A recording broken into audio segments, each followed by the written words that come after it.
رابعہ بصری رحمت اللہ علیہ کو دنیا سے گئے ہوئے 1200 سال ہو چکے ہیں، لیکن ان کا نام آج بھی زندہ ہے، رابعہ بصری۔ رابعہ بصری نہ کوئی شہزادی تھی، نہ کوئی ملکہ تھی، نہ کوئی وہ خوبصورت تھی، نہ کوئی خاندانی تھی، بلکہ عورت ہونے کے لحاظ سے ہر عیب اس میں تھا۔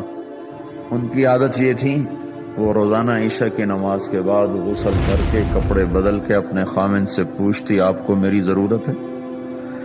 اگر وہ کہتے کوئی نہیں ہے تو پھر پوچھتی مجھے اجازت ہے؟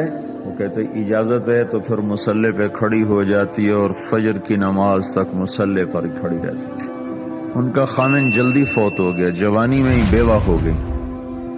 تو حسن بصری بصرہ کے امام، کیا سارے مسلمانوں کے امام تھے، وہ خود آئے، خود چل کے آئے کہ میں آپ سے شادی کرنا چاہتا ہوں۔ وہ کوئی شادی کا شوق نہیں تھا ان کو، وہ تو اولاد کے قابل نہیں، شکل صرف ان کی نیکی اور ان کا جو اللہ سے تعلق تھا، ان کو یہ لالچ ہوا کہ یہ میری بیوی ہو جائے تو اس کی تو فعل شاید میری بخشش ہو جائے۔ تو ان کے پاس آئے، کہنے لگے رابعہ میں آپ سے شادی کرنا چاہتا ہوں، خود پیغام لے کر آئے۔ تو انہوں نے فرمایا میری 4 باتوں کا جواب دے دو تو میں شادی کر لیتا۔ کہنے لگے کیا؟ کہ یہ بتاؤ میں جنتی ہوں کہ دوزخی ہوں؟ کہنے لگے یہ تو میں کچھ نہیں کہہ سکتا۔ اچھا یہ بتاؤ جب اللہ تعالیٰ قیامت میں اعمال نامے اڑائے گا، کسی کے سیدھے ہاتھ میں آئے گا، کسی کو الٹے ہاتھ میں آئے گا، میرے سیدھے ہاتھ میں آئے گا کہ الٹے ہاتھ میں؟ کہنے لگے یہ بھی کچھ نہیں بتا سکتا۔ کہنے لگے اچھا یہ بتاؤ جب اللہ نیکیوں کو تولے گا، کسی کی نیکیاں بڑھ جائیں گی، کسی کے گناہ بڑھ جائیں گے، میرے گناہ زیادہ ہوں گے نیکیاں زیادہ ہوں گی؟ کہ یہ بھی نہیں بتا سکتا۔ کہ اچھا یہ بتاؤ جب لوگ پل صراط سے گزریں گے، کوئی پار نکل جائیں گے، کوئی نیچے گر جائیں گے، تو میں پار نکلوں گی کہ دوزخ میں گروں گی؟ کہنے لگے یہ بھی میں نہیں بتا سکتا۔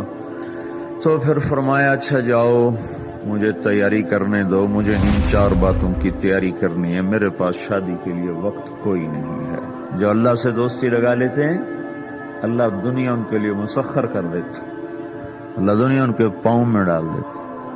تو جب ان کا انتقال ہوا، رات کو ان کا انتقال ہوا، تو اپنی خادمہ سے کہا بس 2-4 آدمی بلا کے مجھے جلدی سے دفن کر دو، کسی کو نہ بتاؤ، صبح لوگوں کو بتا دینا،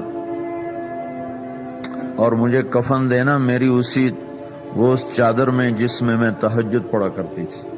تو انہوں نے راتوں رات دفن کر کے صبح اعلان کیا، شور مچ گیا، ہائے کیوں بتایا، کیوں نہیں بتایا، کیوں؟ تو اگلی رات ان کی خادمہ نے ان کو خواب میں دیکھا، سبز لباس پہنا ہوا، حسن و جمال، سورج چہرے پہ چمک رہا۔ پوچھا آپ کے ساتھ کیا ہوا؟ کہا میرے اللہ نے میرے ساتھ بہت عمدہ معاملہ کیا۔ کہا آپ کی وہ چادر کہاں گئی جس میں آپ کو کفن دیا تھا؟ کہا وہ اللہ تعالیٰ نے اتار لی ہے اور مجھے جنت کا جوڑا پہنایا ہے، اور اس چادر کو اللہ نے سنبھال کے رکھا ہے، جب قیامت کے دن میری نیکیوں کو اللہ تولے گا تو اس چادر کو بھی اس میں تولے گا۔ انہوں نے پوچھا منکر نکیر کا کیا ہوا؟ کہا وہ آئے تھے تو انہوں نے مجھ سے کہا من ربکی، تیرا رب کون ہے، تیرا رب کون ہے؟ تو میں نے منکر نکیر سے کہا جس اللہ کو 40 سال نہیں بھلایا اس کو 4 ہاتھ زمین کے نیچے آ کر میں بھول جاؤں گی؟ کہ جس رب کو 40 سال میں نہ بھلا سکی اس کو 4 ہاتھ زمین کے نیچے آ کر میں بھول جاؤں گی؟ تو منکر نکیر نے کہا اس کا آگے کیا حساب لینا، چلو بھائی واپس چلو۔